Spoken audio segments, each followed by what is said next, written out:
श्री स्वामी समर्थ. कर्म. आपण एखाद्या व्यक्तीला मदत केली याचा अर्थ आपण मोठे होत नाही. आपण फक्त माध्यम असतो. करता करविता तोच आहे. त्याने मनात आणले तर तो काहीही करू शकतो, कारण तो साक्षात परमेश्वर असतो. त्याची इच्छा नसेल तर या भूतलावर झाडाचे एक पान पण हलू शकत नाही. अनेक लोकांना वाटते मी काही मदत एखाद्या व्यक्तीसाठी केली किंवा माझ्यामुळे कोणाचे काम झाले. हो, तुम्ही मदत केली, तुमच्यामुळे एखाद्याच्या व्यक्तीचे काम झाले, पण तुमच्या मनाला चालना कोणी दिली? ती चालना देणारा करता करविता परमेश्वर असतो. त्याचे अस्तित्व आपल्याला जाणवते, तो दिसत नाही, पण तो प्रत्येक वेळी आपल्या आजूबाजूला असतो. आपल्याला देवाने 2 डोळे दिले असताना आपण अनेक वेळा कोणत्या ना कोणत्या ठिकाणी धडपडतो. कधीकधी आपण पडतो, पण दृष्टीहीन व्यक्ती याला देवाने एवढी अंतर्मुख दृष्टी दिलेली असते, या व्यक्ती कधीही आपणास कुठेही अडखळताना दिसत नाही. आपण आपले कर्म करत राहावे, फळाची अपेक्षा करू नये. अनेक वेळा आपल्या ध्यानीमनी नसताना आपल्याला अनेक गोष्टी किंवा आपली इच्छा देव पूर्ण करतो, पण त्याला काही प्रमाणात प्रयत्नही करावे लागतात. कोरोना आला तेव्हा सर्व मनुष्यवर्गाला माणुसकी काय असते याचा अनुभव आला. कारण तेव्हा व्यक्ती कितीही धनाने श्रीमंत असला तरी तेव्हा पैसे कामाला आले नाहीत. आज आपण जे काही चांगले कार्य करतो तेच आपल्या पुढील आयुष्यात कामाला येणार आहे. कदाचित देव आपल्याला कोणाचीही सेवा करायची संधी देतो. आपण त्या संधीचा किती फायदा घेतो? आपण खरंच वेळ आला की एखाद्या गरजवंताला मदत करतो का? हे तो परमेश्वर बघत असतो. कारण आपण कोणत्याही संकटात असताना आपण देवाचा धावा करतो. आपल्या जवळच्या मित्रपरिवार यांना आवाज देतो. त्यातील काही लोक आपल्याला मदत करतात, काही करत नाही.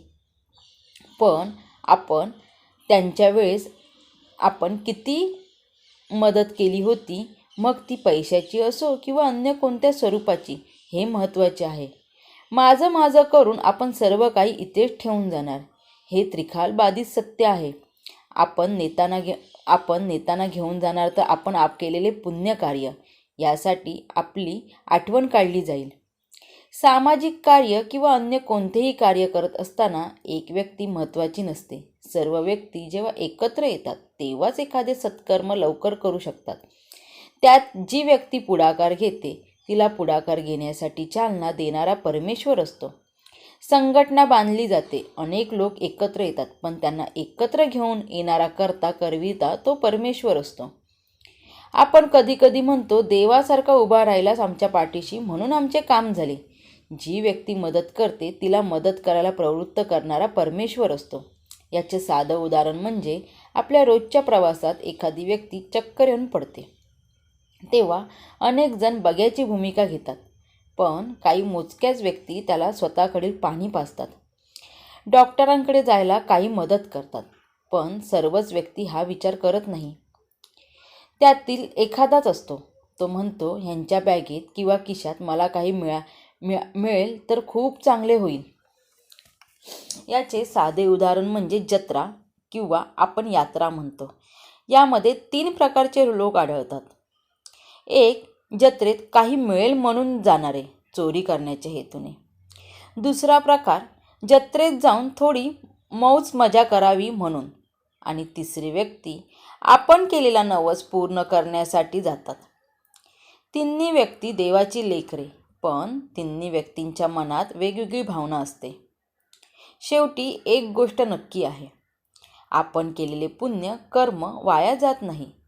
आपल्याला कधी वाटते देवाचं आपल्याकडे लक्ष नाही, पण त्याचं लक्ष सर्व गोष्टीकडे असतं. आपले कर्म जसे असेल तसे आपल्याला देव ठेवतो. चांगले कार्य करत राहायचे, त्याचा हिशोब आपण न ठेवता तो परमेश्वर ठेवणार हे नक्की आहे. त्याच्यावर आपला नितांत विश्वास पाहिजे. आयुष्य खूप सुंदर आहे, फक्त काही वेडीवाकडे वळणे येतात. त्यांना वळसा घालून आपण आपल्या धैर्याकडे वाटचाल करणे आवश्यक आहे. श्री स्वामी समर्थ.